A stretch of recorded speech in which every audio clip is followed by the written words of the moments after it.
ചുരുളി സിനിമയുമായി ബന്ധപ്പെട്ട വിവാദങ്ങളിൽ നടൻ ജോജുവിന് മറുപടിയുമായി സംവിധായകൻ ലിജോ ജോസ് പെല്ലിശ്ശേരി. ചുരുളി ചിത്രീകരണ വേളയിൽ ജോജുവിനെ തെറ്റിദ്ധരിപ്പിച്ചിട്ടില്ലെന്നും ഭാഷയെക്കുറിച്ച് നല്ല ധാരണയുള്ളയാളാണ് കഥാപാത്രമെന്നും ലിജോ ജോസ് പെല്ലിശ്ശേരിയുടെ ഫേസ്ബുക്ക് പോസ്റ്റിൽ പറയുന്നു.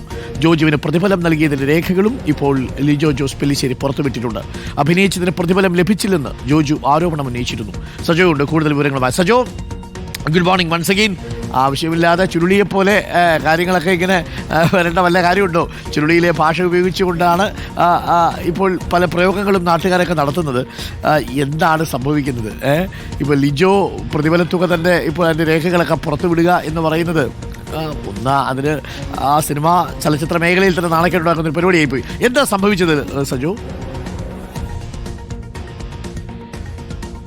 ഡോക്ടർ അരുൺകുമാർ, ചുരുളി എന്ന ടൈറ്റിൽ തന്നെ ഇപ്പോൾ ഒരു സാധാരണമായ പ്രയോഗമാണല്ലോ. ആ ചിത്രത്തിന്റെ റിലീസ് വേളയിൽ, അതായത് OTT പ്ലാറ്റ്ഫോം വഴിയാണ് പ്രേക്ഷകരിലേക്ക് എത്തിച്ചത്. ആ ഘട്ടത്തിൽ വലിയ വിവാദം, ചർച്ച, കേസ്, കോടതി, അങ്ങനെ പലതരത്തിലുള്ള വിവാദങ്ങളിലേക്കൊക്കെ പോയിരുന്നു. അതിലെ തെറി പ്രയോഗങ്ങളാണ് ഈ വിവാദങ്ങൾക്കെല്ലാം ആധാരമായത്. അത് വലിയ തോതിലുള്ള ചർച്ചകൾക്ക് വഴി തുറന്നിരുന്നു. പക്ഷേ ഇതിനിടെ ചിത്രം OTTയിൽ ഇറങ്ങി, തിയേറ്ററിൽ ഇറങ്ങിയിട്ടില്ല. അതൊക്കെ പുരോഗമിക്കുന്നതിനിടെ കഴിഞ്ഞ ദിവസം ഒരു ദേശീയ മാധ്യമത്തിന് അനുവദിച്ച അഭിമുഖത്തിൽ ജോജു ജോർജ് ചില പരാമർശങ്ങൾ നടത്തിയിരുന്നു. അതിൽ അദ്ദേഹം തെറ്റായി പറയുന്നത് തിയേറ്ററുകളിൽ റിലീസ് ചെയ്തുവെന്നാണ്. അതിനുള്ള മറുപടി സംവിധായകൻ ലിജോ ജോസ് തന്നെ പറയുകയാണ്. അതായത് തിയേറ്ററിൽ റിലീസ് ചെയ്തിട്ടില്ല, OTT പ്ലാറ്റ്ഫോമിലാണ്. പ്രതിഫലം തനിക്ക് ലഭിച്ചില്ല. തന്നെ 3 ദിവസത്തെ അതിഥി വേഷത്തിലാണ് പോയത്.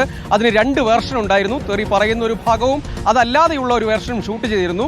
അതിൽ തെറി പറയാത്ത, ആ ഡയലോഗുകൾ ഇല്ലാത്ത വേർഷനായിരിക്കും തിയേറ്ററുകളിലേക്ക് പോവുക, പ്രേക്ഷകരിലേക്ക് പോവുക.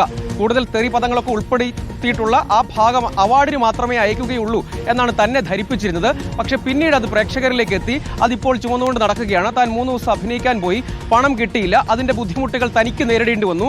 താൻ അതുകൊണ്ട് പല രീതിയിലുള്ള ബുദ്ധിമുട്ടുകളും കേസുകളും ഒക്കെ നേരിട്ടു. ആരും വിളിച്ചു ചോദിച്ചില്ല. അതുകൊണ്ട് തനിക്ക് വലിയ ബുദ്ധിമുട്ടുണ്ട്. അതായത് ഫലത്തിൽ ഇത് തെറി ഉൾപ്പെടുന്ന ഭാഗമാണ് പുറത്തേക്ക് വരുന്നത് എന്ന കാര്യത്തിൽ തെറ്റിദ്ധരിപ്പിച്ചു എന്നതായിരുന്നു വാദം. അതിനാണ് ഇപ്പോൾ ലിജോ ജോസ് പെല്ലിശ്ശേരി മറുപടി പറയുന്നത്. ആ കഥാപാത്രത്തെക്കുറിച്ച് വ്യക്തമായ ധാരണ ഉണ്ടാവേണ്ടതാണല്ലോ. 3 ദിവസത്തെ അതിഥി വേഷത്തിൽ വന്നു. അതിന് കൃത്യമായ പ്രതിഫലം കൊടുത്തിട്ടുണ്ട്. അതിൻ്റെ ചില രേഖകളും ഇപ്പോൾ ലിജോ ജോസ് പെല്ലിശ്ശേരി പുറത്തുവിടുകയാണ്. ഇത് ഒപ്പം ജോജു പറഞ്ഞ അഭിമുഖത്തിലെ ഒരു തെറ്റായ പരാമർശം, ഇത് തിയേറ്ററിൽ റിലീസ് ചെയ്തിട്ടില്ല, OTT പ്ലാറ്റ്ഫോമിലാണ് റിലീസ് ചെയ്തിരിക്കുന്നത്. ഇനിയൊരു അവസരം ഉണ്ടായാൽ തിയേറ്ററിൽ എത്തിക്കാൻ ശ്രമിക്കും. ഇങ്ങനെ ഒരു വിവാദം, അതായത് ഈ ഘട്ടത്തിൽ ഇങ്ങനെ ഒരു വിവാദത്തിൽ കടുത്ത അതൃപ്തി അതിന്റെ സംവിധായകൻ പ്രകടിപ്പിക്കുകയാണ്. അതേസമയം ജോജു കൂടുതൽ പ്രതികരണം എന്തെങ്കിലും നടത്തുമോ എന്ന് കാത്തിരുന്ന് കാണാം.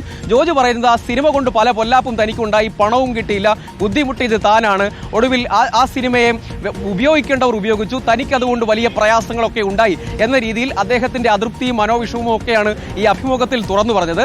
അതിനുള്ള ഒരു മറുപടി അതിപ്പോൾ ഒരു പോരായി വളരുകയാണ് സമൂഹ മാധ്യമങ്ങളിലടക്കം. ഡോക്ടർ അരുൺകുമാർ, എന്താണല്ലേ? Thank you Sajo. മുതിർന്ന നടന്മാരും ഒക്കെ അല്ലേ ഇത് വേണോ? അത് സിനിമയുടെ ഉള്ളിൽ അങ്ങ് പറഞ്ഞു തരുന്ന പോലെ ഇത് പുറത്തൊക്കെ പറഞ്ഞ് വെറുതെ അലമ്പാക്കി ഇപ്പോൾ ആകെപ്പാടെ വാരി പുറത്തിട്ടു ലിജോ ജോസ് പെല്ലിശ്ശേരി. എന്തായാലും അത് നടക്കട്ടെ, അവരുടെ അത് രമ്യമായിട്ട് പരിഹരിക്കട്ടെ. കലാകാരന്മാരല്ലേ, നമ്മളെക്കാളൊക്കെ ആ അർത്ഥത്തിൽ ഭാവനാശേഷിയുള്ള മനുഷ്യരാണ്. അപ്പോൾ അവർ ആ അർത്ഥത്തിലൊക്കെ വേണമായിരുന്നു കാര്യങ്ങൾ. ഇതൊന്നും സമൂഹ മാധ്യമത്തിലൊക്കെ വന്ന ഇപ്പോഴത്തെ കാലമല്ലേ, ആൾക്കാരൊക്കെ ചറപറാന്നായിരിക്കും ഷെയർ ചെയ്യുക. അപ്പോൾ അതുകൊണ്ട് ആ കാര്യങ്ങളൊക്കെ രമ്യമായിട്ട് അവർ പരിഹരിക്കട്ടെ. ജോജു ഒരു മികച്ച നടനാണെന്ന കാര്യത്തിൽ ആർക്കാ സംശയം. അതേപോലെ ലിജോ ജോസ് പെല്ലിശ്ശേരി നമ്മുടെയൊക്കെ അഭിമാനമുള്ള സംവിധായകനല്ലേ. അപ്പം ഇവരെ കാര്യങ്ങളൊക്കെ രമ്യമായി പരിഹരിക്കട്ടെ.